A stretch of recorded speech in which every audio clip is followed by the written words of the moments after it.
আমার মুরগির খামারের নতুন ভিডিও নিয়ে আসলাম, দেখতে থাকুন। মুরগির খামারের জন্য দেখুন বালু কিনে রেখেছি, চিটকে গেছে।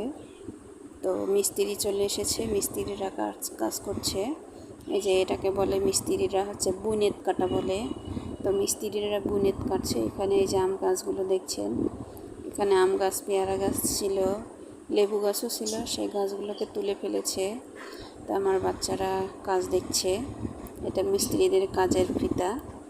এই যে মিস্ত্রিরা এখানে কাজ করছে। এই যে এই জায়গাটা আপনারা এর আগে ভিডিওতে দেখেছেন অনেকবার, খালি জায়গায় যে একটু গাছ দেখলেন, এখানকার গাছ ছিল এই যে আম গাছ, পেয়ারা গাছ।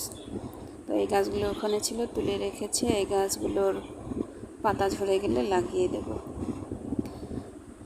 কিছুদিন পর লাগালে ভালো হয় গাছ। তো কিছুদিন এখানে থাকবে। তো এই যে বুনেট কাটা হচ্ছে, কি সুন্দর করে কাটছে। এটাকে মিস্ত্রিরা বুনেট কাটা বলে, জানি না অন্যরা কে বলে। আমাদের এলাকার মিস্ত্রিরা বুনেট কাটা বলে। তো বুনেট কাটছে। এই যে কত সুন্দর করে সাইজ করে নিচ্ছে, আরও কিছু কাটবে। মিস্ত্রিরা খুবই আন্তরিক, খুব ভালো করে কাজ করছে।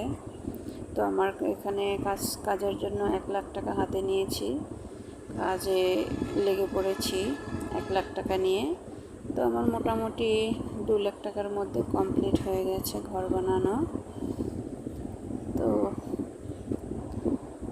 ভিডিওটা যদি আপনাদের ভালো লেগে থাকে, তো আমার মুরগির খামারের ভিডিও মাঝে মাঝেই আমি দিয়ে থাকবো, দেখতে থাকবেন।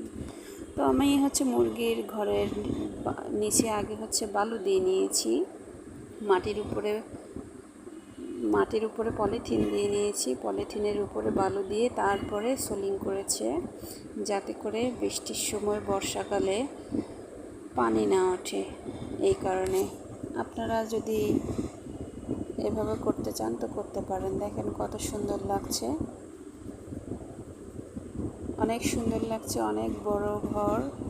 আমি খুবই খুশি। এই যে দেখতে পাচ্ছেন এখানে তারগুলো, এটা হচ্ছে ঘরের কোনা, বাঁশ দিয়ে করা। আর এই যে এগুলো হচ্ছে তারের বেড়া। তো ফাইনালি আমার ঘর কমপ্লিট, সোলিং করেছি। এর আগে দেখেছেন আপনারা সোলিং করে এর উপরে কিন্তু প্লাস্টার করিনি। আপনারা যদি কেউ মুরগি পালতে চান তো প্লাস্টার করবেন না, অবশ্যই এরকম সোলিং করে